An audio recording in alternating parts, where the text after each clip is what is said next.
studies, 96% of the C-suite say that AI boosts employee productivity. But 77% of employees basically disagree. They say it's added to their workload. Welcome to the Future of Work podcast. In this episode, we delve into the transformative power of AI on the workplace with expert Dan Schawbel, a New York Times best-selling author and managing partner of workplace intelligence. Dan shares insights from his extensive research on AI's role in productivity, the evolving skills gap, and the shifting dynamics between white-collar and blue-collar jobs. We'd also explore the increasing demand for human-centric skills like creativity and emotional intelligence in an automated world. How will AI reshape the future of work, and what skills will be essential to thrive? Join us and find out and challenge your own perspectives on the future of employment. Hey, Dan, welcome to the Future Work Podcast. I'm really excited to have you here today. Gosh, what an amazing background. New York Times best-selling author, hundreds of thousands of followers on LinkedIn, global Fortune 100 companies all clamoring for your advice. Really excited that you're here to talk about the future of work and, in particular, your impact on AI, of AI on the future of work. Thanks so much, Frank. Yeah, and timing-wise, we just released a new study on AI. It's obviously one of the bigger topics. Obviously, I know that flexible work, back to office, those are big topics for you and impact to well-being. You and I, we live in this space, right? It's 7 days a week for me. It's been like 15 years. You've been doing this for decades and decades. So it's what we do, what we talk about. Yep, no, it is, and I think that our backgrounds mesh nicely in this regard. You have obviously a much more youthful perspective and a more current perspective, maybe, and my perspective hopefully is considers a number of mellowed years of experience. So, what skills? The world is changing right now. And it changes every day. It always has changed every day, but right now it's changing at an accelerated pace. What skills do you think are going to be the most valuable skills for people to develop, individuals to develop in an AI world? It's a big question because we're entering this world of more skills-based learning, even more so sometimes over degrees, not in all situations, but you have a lot of companies that are, overlooking degrees because it's very hard to fill their talent pool with enough people with the right skills. So they're looking at skills now, just to broaden their talent pool to be able to fill that talent gap that they have. That's been a problem for a very long time. Ever since I got into this, the skills gap has been a thing. Always a battle for talent. Yeah, and it's always been like, from a corporate perspective, how do we fill the skills gap? And I've done multiple studies with Wiley and Learning House and all this years ago about how they're using AI to fill the skills gap because they're so desperate to be able to do that. They're looking at people with untraditional backgrounds, veterans, former convicts, like all sorts of things that we had looked at. But if you think about AI and what it's doing is it's really automating more of the hard skills, right? And making that easier on the human, right? And hopefully more AI will become human-centric to enable people to focus on human-driven skills, soft skills, emotional intelligence, critical thinking, creativity.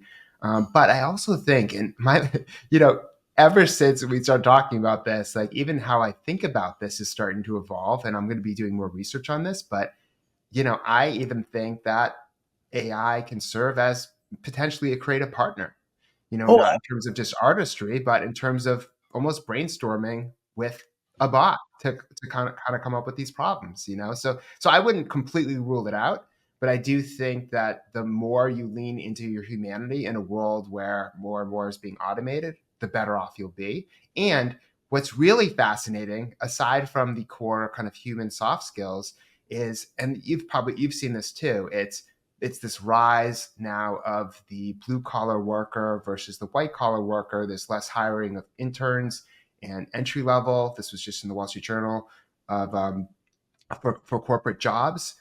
But now a lot of Gen Zs are heading into trade jobs, right? yes. Trade jobs, being able to use your hand, plumber, electrician, all those type of jobs. And those jobs, you also need good soft skills, right? So I think soft skills is still going to be important, but yeah, we're seeing this a new split in the labor market, which was kind of unexpected, and AI is being seen as the reason why we're experiencing this. Well, I think that's really true.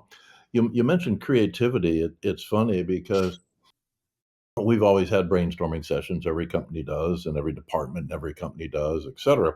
And the one of the fellows that actually works for Allwork, the associate publisher, um, he goes and brainstorms by himself now with his AI. He goes into a room, quietly shuts the door, and says, "What about this?" He starts playing, and he's very good at his queries. He's very good at his queries, which is an innate skill set, I think. And he comes back with in very, I mean, really good solutions, and it didn't take 5 people flying into a meeting. Yeah. And so the benefit of that, even if it only got halfway there and then you had the 5 people fly into the meeting, if everybody did that as preparatory work, it is amazing what you can come up with. Um, I'll uh, give you an example. I mean, for me, I've been starting to use it again. This has kind of helped me think outside of just, needing two human beings to be creative, is for even survey questions and like how to build out surveys like we do. And we spend so much time on. It's been now 78 of them over since 2012. It's, you know, I'm interested in this one area. I want to ask, these questions. What other questions should I be asking? What am I missing here? And AI can actually help steer me in those type of directions too, to make me, uh, you know, consider other questions for a specific topic. well, and if you're diligent, rather than a bit lazy, the issue of hallucinations is hugely mitigated. People always say, AI, it misquotes this and that. Well, if you know your topic and you read it, you can pretty Yeah, much spot you can those. self filter. You can self-filter. Yeah, absolutely. So I think that that is a false flag issue, a lot of times for reasons not to use something as opposed to reasons to hone your own skills so that that becomes a non-issue overall. We've seen a huge divergence in the trades versus the professions issues as Yeah. well. We're seeing a lot of that in our conversations about the future of work. And I'm interested how AI might change the creative and artistic expressions that people apply to both sides of that professions versus trades structure, and if it can really, if it gives an advantage to one over the other, or if the advantages are very, very equal that it creates. Well, just to kind of cap what we just talked about is, I just bought a house, so I'm working with all these tradespeople now, so I'm getting a firsthand Good experience luck. that Good luck. working with them, and you know, pretty stable pay. They get paid pretty high per hour per project. I mean, so that's a huge reason why Gen Z, obviously, like fewer corporate jobs means they have to look at other, types of careers. And if trades are, you don't have to go to a 4 year, college and take out loans and everything, and you can just start in the trades and maybe go to, kind of a trade school, then that could give you a pretty big leg up, and there's more stability. So I think it's the stability aspect too, especially when, as you know, and I think I just read your newsletter. It said it. It's like, like I think it's like millions of people have lost their jobs so far this year. Yeah. While a big chunk was in the tech sector, and these tech jobs, they thought they were almost like invincible, high paying, everything's great. They lost their job on a moment's notice. Whereas, you know, probably not happen as much with the trades. So I think that they're seeing that as kind of a safeguard and Well, something more stability. I agree with you. When you go back in history too, we always look at ourselves relative to our own life cycle. Yeah, But you go back in history, go back to some of the most famous cities in Europe. They were guild cities. They were cities that the best weavers, the best metal workers, the best this or the best that. That's how trade started. We talk about yeah, the trades. Well, let's see, the Silk Road. All of the major cities in the world at one time were trading centers based on the skill sets of the people there to develop things. One of our trades today, really, if you want to break it down, is technology. That's a trade. Hmm. If you think about it, it happens to use a computer instead of a wrench, but it's still a trade overall. And I know Intuit just laid off 10% of its workforce based on new AI initiatives that it has, and it's found ways to be more effective. I don't know of a single plumbing company that laid off 10% of its workforce Yeah. here. So Actually, what's really interesting is when you talk to like the electricians, with like the handymans, all these different other people, they're jealous of plumbers because because they, in terms of what they get paid per hour, it's like it's higher than almost any of the trades, you know. So just 'cause imagine our plumber's like doing the most and making the most for his time. So there you go. it is, but you imagine that image of the plumber with his head under the sink, and I saw a joke that said, "Just say no to crack." I like that. A terrible joke, I know, but still. No, it is interesting, the shifts that we're seeing, and I think AI is just a part of it's just a new tool. Yes. That's all it is a new tool that we're learning how to use, the same way in my youth that people learned how to use computers. Um, you don't remember handwritten letters and carbon paper and things of that nature. That's the way in the 60s and 70s. We did everything. The mail was critically important before email, et cetera. So it's purely a tool. But the issue there is because it's artificial as a tool and because of the intelligence it carries, how do organizations strike the balance Yeah. between using AI for efficiency, and there's even some challenges on that that it makes you more efficient, versus maintaining a human-centric environment overall?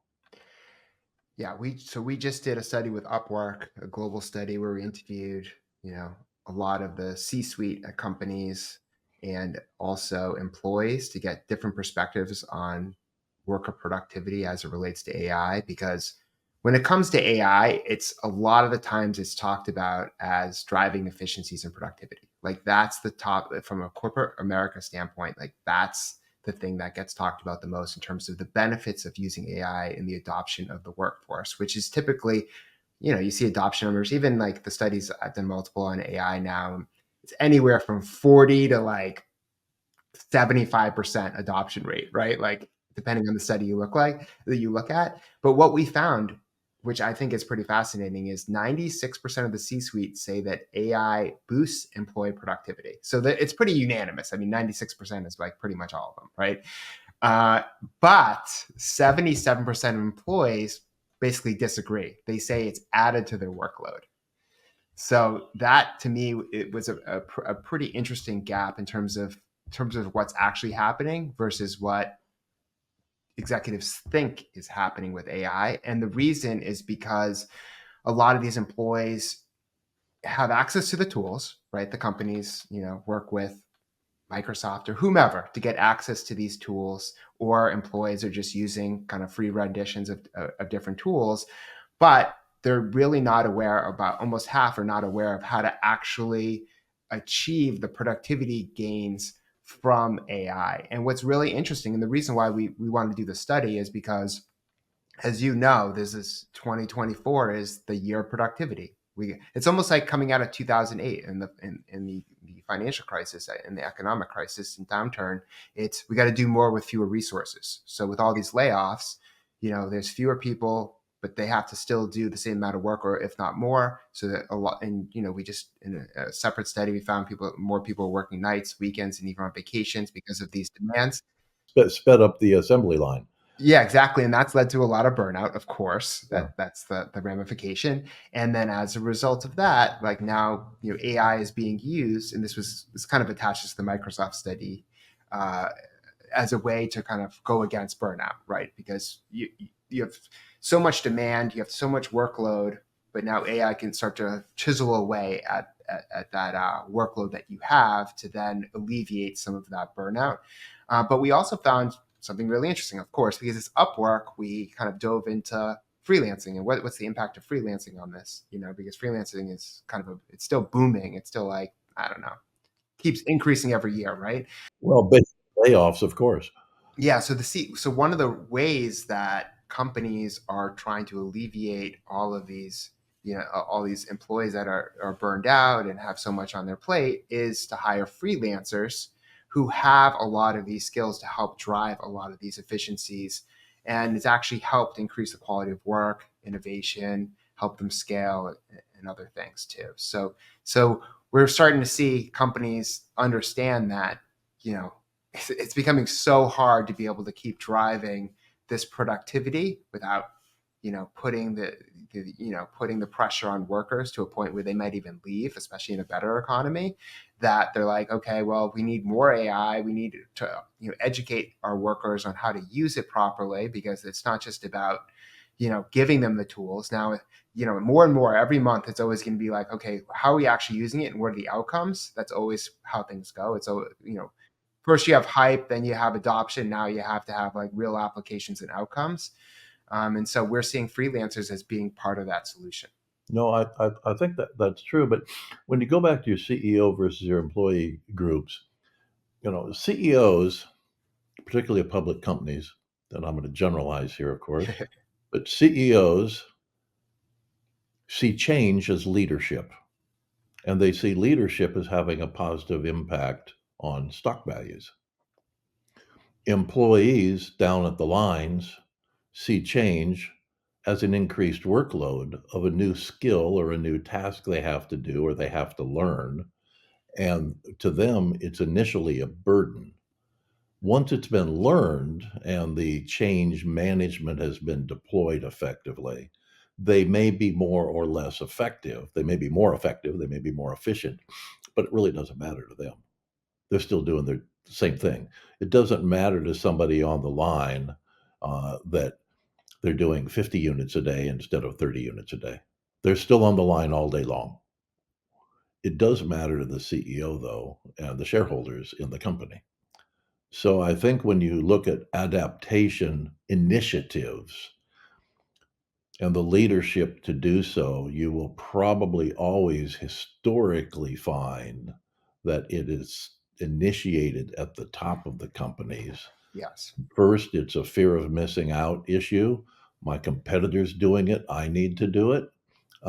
Second, it's a leadership issue. If I'm not doing this, then I'm not as aggressively leading my company, and maybe they're going to find somebody to replace me that will, the board, et cetera. So there's a whole series of dynamics that really have very little to do with AI. You just say any tool, any change.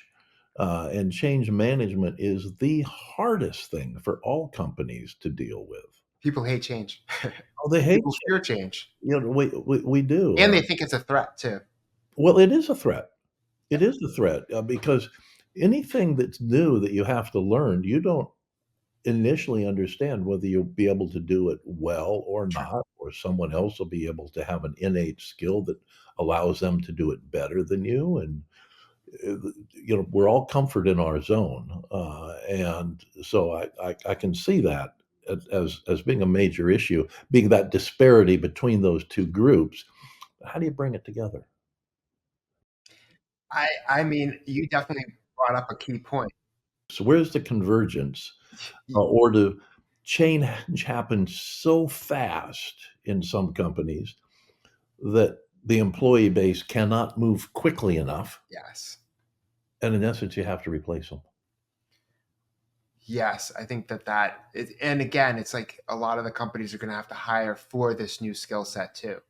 And so it's like partially, you know, who out of your workforce can catch up, as you're saying. So we'll promote them or incentivize them to continue to, move up the hierarchy or at least stay at their jobs versus, hey, we might have to look outside the company to find people who are already investing in these skills so that when we hire them, they're going to onboard more easily. They're already up to speed in a sense. Well, it's funny. I know of one fast food company in the U.S. today has about 100,000 employees, um, and this is a fast food company selling Hispanic foods, and in order to sustain 100,000 employees a year, they have to recruit 140,000 employees. So their churn rate per employee is 7, 8 months. Call it 8 months. Well, that industry is Okay, always been that industry, crash. that's a nature of the industry. It's not Yeah, a for comment sure. about this particular company who I won't name. But in talking with them, on their HR side of things and talking about training and this and that, and say, "Oh, we're deploying this and that." I said, "Well, you're training your old people?" "No, we're not even bothering to train the old people. They'll be gone. We're just training the new people as they come in." Now, that's an entirely different approach to change management. Just says, "Well, people cycle so fast. There's no point in causing anybody to change. We'll just cycle the new people as they come in, and within 8 months, everybody will be trained." That's a different approach. But how much, when you talk about using freelancers that can self-train Mhm. or do self-train to stay competitive, will companies start taking that type of model? I mean, I think you spelled it out, but I want to revert to something you said before. It's 100% like every CEO over the past year has been asked, "What's your AI strategy?" Let's be honest, like every CEO has been And asked you that, better have one. and they better have an answer, right? Like everybody, even hey, even like every CHRO is probably like, "What's your HR AI strategy?" Like Yeah. even per like department area, I think that they've been asked that. But yeah, there's enormous amounts of pressure, as you mentioned, competitively. The example I give is, hey, if McDonald's is using AI, in their restaurants, and Wendy's isn't, well, Wendy's is going to start doing it, right? And so, or Burger King or whomever, right? In and Out Burger. So enormous pressure because when one company in industry does and they have created efficiencies or they benefited somehow, it's going to force the other companies to do it to stay competitive. And that's how you really get the industry wide or the global adoption. Well, there will be a backlash. Now, let's use fast food for a second. Let's use um, two of your examples, Wendy's versus In-N-Out Burger. Okay. In-N-Out Burger Wendy's may put in AI-driven robots to flip burgers and cook fries. Yeah.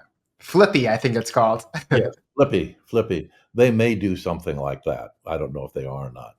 And then In-N-Out Burgers say, "No, we have people that have craft, have skill, and therefore our burgers are better." There is going to be a craft versus artificial, real intelligence versus artificial intelligence kickback that certain companies will use as market positioning and will succeed at.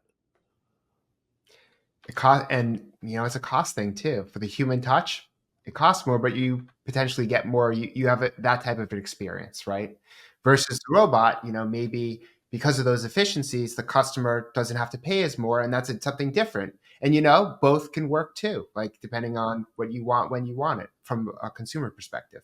Well, I think that kind of takes us over to the workplace a little bit, as we talk about that. And one of the big battles for the workplace most recently has been return to office or not return to office, hybrid versus remote versus distributed, all these various terms that are bouncing around overall.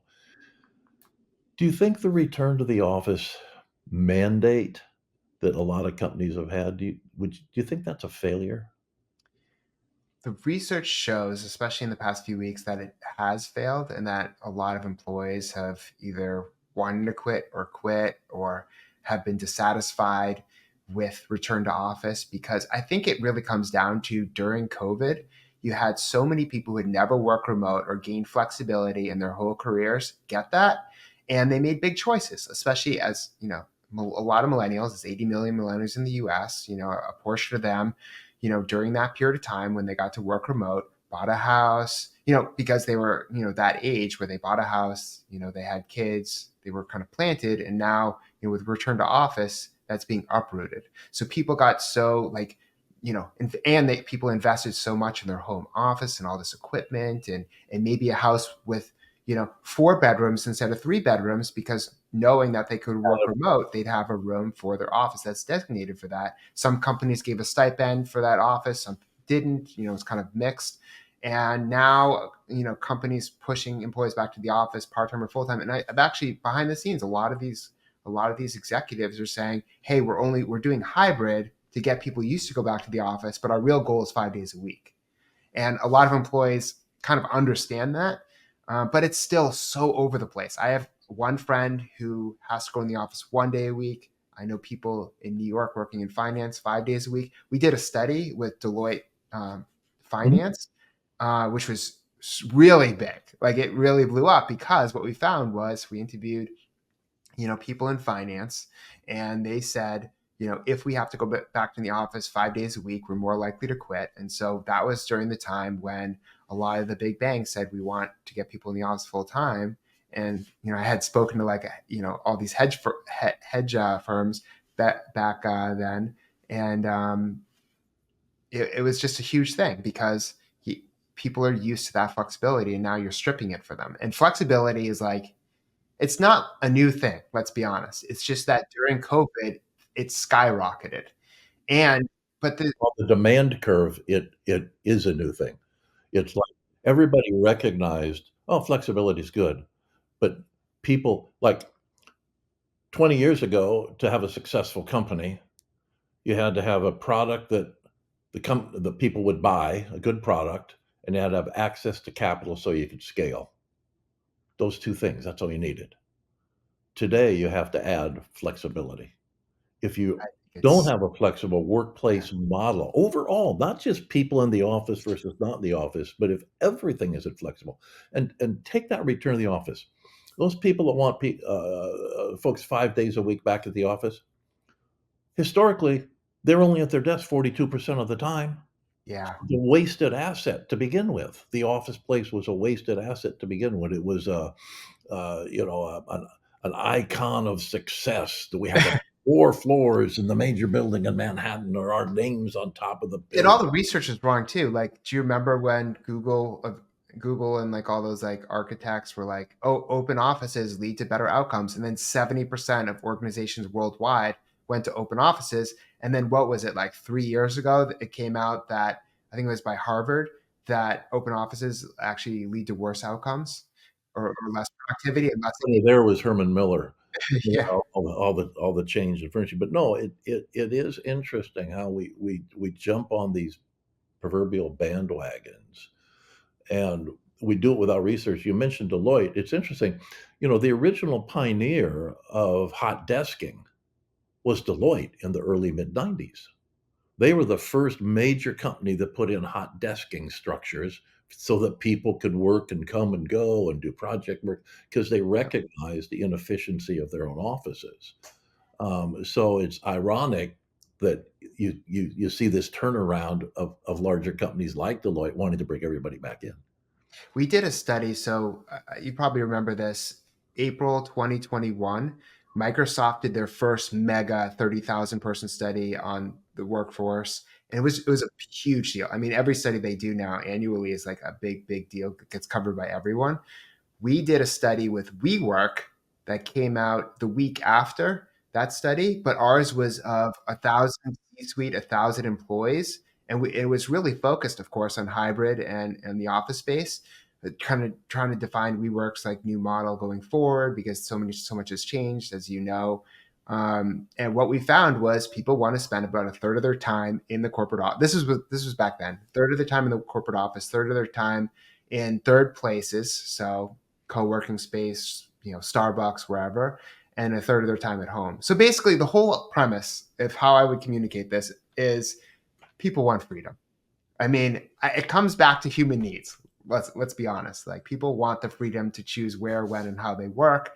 And but if they want that, they still work for a company, and therefore they have to deliver results. So that's really the trade-off. Let's be honest. It's like, if I give you results, if your company benefits financially, or lowers expenses, or increases productivity, or whatever those metrics are, then why can't I have some degree of flexibility? Well, I mean, you're talking results driven versus presentee driven Yeah. issues, and And now there's employee monitoring. There's all sorts of things. We have a study coming up about this too, of course. And yeah, it's super interesting. All the ways that employers are tracking employees now. clicks and your browser, and obviously badging into the office has been a thing for a long time. And it really comes down to like, on the conversation on social media, it's like it's Big Brother, like no one trusts us. That's why they want us back in the office. They want us back in the office because they have these office leases. They they um they they say it's for kind of creativity and innovation, but it's not like there was no creativity and innovation during COVID when people were working from home. So employees still don't buy, a lot of the things that companies are saying. I honestly don't think they should. I think if there's a gap there, this is a whole different subject, but there's a gap. It's on behalf of the corporates, the management, if you will, not establishing objectives that they can track the objectives through metrics, and instead they try and track the people. And that's not gonna work. That just ultimately, that will not work. You have to have your objectives and your goals tracking and the metrics to support that, and then to heck with everything else if you're achieving that. But that's very hard in a major company that has maybe 5 or 6 layers of management to get that going completely up and That's why you see down. startups are more likely to be fully remote. Exactly. So They're not gonna, they don't need an office. They don't want to fund an office. They need their money going elsewhere, in terms of growth and innovation. These are a startup. a good example, and I've used this before, but, if you're gonna start a company and I'm gonna start a company, and we each need $1,000,000 to start a company, and we're both gonna go see a VC. We're gonna say, "Hey, I'm gonna start a company." And I go in there, and the first question that VC is gonna ask is, "What are you gonna do with the money?" Of course. Okay? So, I go in there and I lay my business plan down and I say, "Hey, I'm gonna start this company." He says, "What are you gonna do with the money?" "Oh, I'm gonna get an office, and I'm gonna buy some computers, and I get some imaging equipment, some furniture, and hire a receptionist, and hire some engineers and build this damn software." He goes, "Oh, cool." And then you walk in and he says, "What are you gonna do with the money?" And you say, "Oh, I'm gonna, get a virtual office" with Alliance. "I'm gonna get a virtual office, and I'm going to, hire some engineers." "Where are you gonna hire the engineers?" Remotely." "Why?" I don't wanna pay the overhead." "Oh, okay, you can have the money. You're gonna get the money for the investment. I'm not." And that's the truth. And so the question is, are older, larger companies going to change, or are new companies Ooh, this is good. happened 40 years ago as the computer revolution came up? Um, are newer companies going to supersede them as a result of not having to change?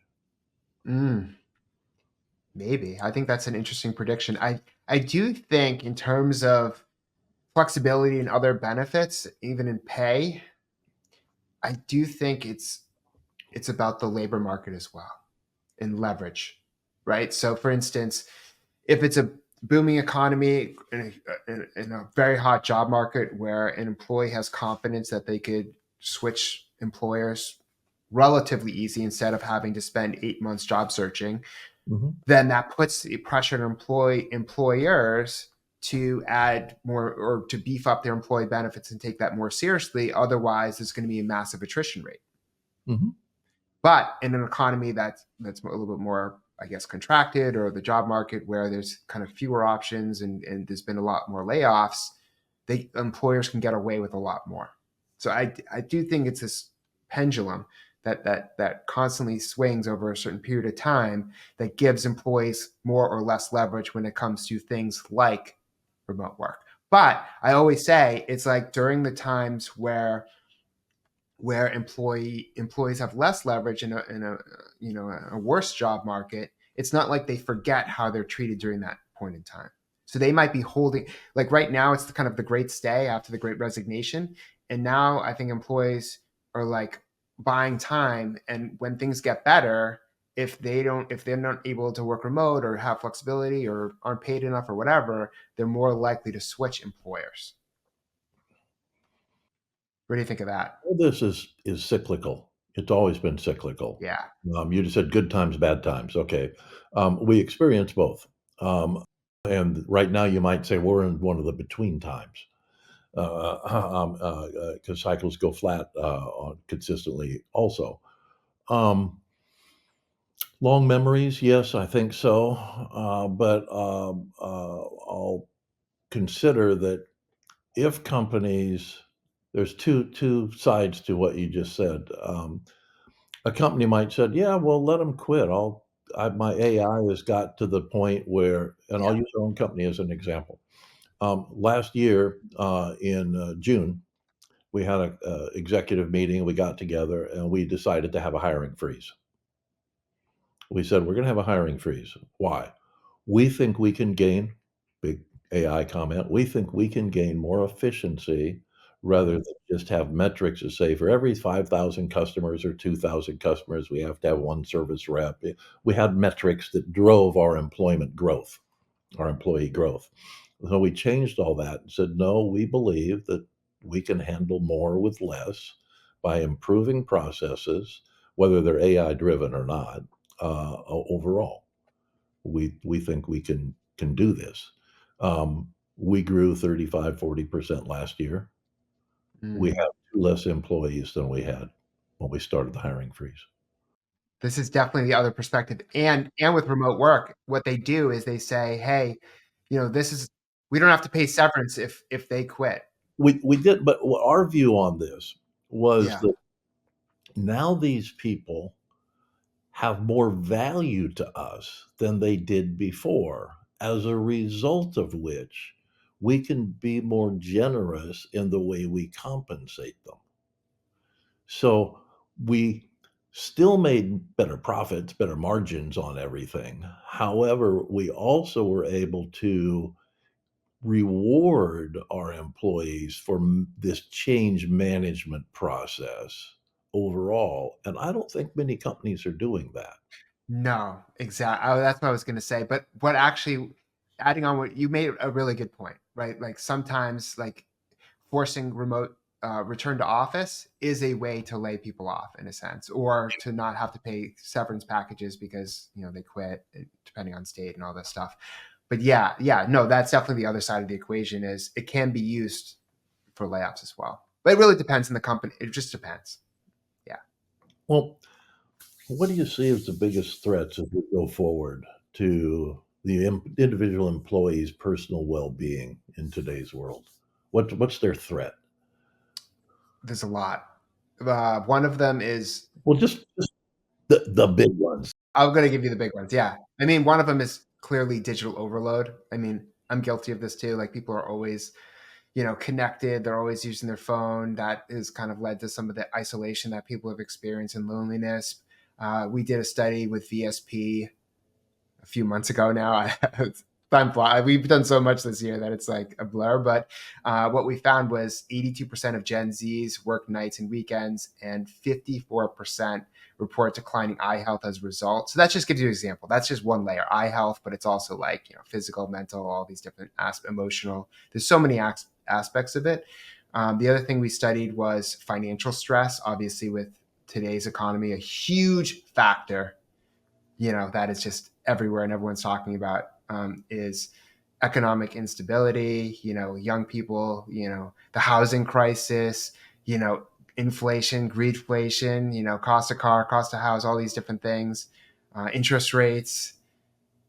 This a lot financially has definitely happened and has impacted people. But what we found was 86% of people are financially stressed and are losing 8 hours a week in productivity as a result. So when you're thinking about your finances and not making enough money and are worried about the future, that can impact your productivity because you're chronically thinking about that and are worried, which impacts your mental and physical health. Well, I mean, these are threats, but a threat. If I'm in the jungle and a threat is a tiger, I create a way to defend myself from the tiger. So the threats that you're referencing are threats that the individual can't do much about. You can't do much, Dan, you're cool. but you can't do much about the economy or the housing I mean, crisis. digital detox for digital overload, right? You know, um, and here I'm obviously not a millennial. I fall into the late boomer category, but I'm working nights and weekends. Yeah. But you're a business owner too. Yeah, I'm a business owner, so Yeah. I'm building something, and I love it. You have to. I worked at, yeah. You got, but for like the average person working your corporate job or trade, like it's just, I think it's a little bit different in terms of ownership and responsibility. And maybe I'm goofy, but because I've never really had a job working for anybody else, but I did work as a partner for Deloitte for a few years and doing some specialized work in the breakup between the consulting and the accounting sides of the companies in the late '90s. And I remember back then when I was, you can imagine, I was actually wearing a suit. Um, I was thrilled with the excitement because what I was doing was I still looked at it as a building, that I was building something for me. I didn't look at it as working for the man. I was still working for my family and for me, and that to me was exciting. So, I think the attitude, truthfully, I think a lot of the, have people lost that? I'm advancing myself and my family, and my ego is involved in what I bring home to my family. It's not involved in my job. It's in what I bring home to my family. That's where my ego is. Um, have people lost that? I think the attitudes around work have changed significantly post COVID. COVID really shook up things to an extreme level. I think people have a very big dissatisfaction with work. The number, it's still about 80% of people are either disengaged or very disengaged in their job. And because of all these different factors that are going on politically, socially, economically, it's driven people to say, "Hey, we just gotta find." And this has kind of led people into the trades again. It's like we need stability. We need more money because we have to offset the rising cost of everything around us. So I think that's kind of led to it, and it's like and I think people, so we did studies with like Oracle or during COVID. We did four. They were a lot of them around AI and different topics like wellness, well-being, all these different things, career development, etc. And what we found with the career development one was people reprioritize what matters to them in life. And so the way you're thinking about it, I agree, but how they think about it is like it's like family, health, like those things got like prioritized at the top, and work really fell off. I mean, I think that's it. That's why this charge globally, as you know, for the 4-day work week and all these. I actually just did a TikTok of like in India, they're trying to do like I think it's like a 16-hour work day. In Greece, the 6-day work week. So But when you talk about a 4-day work week, that's a real great thing to say in some economies and in some countries.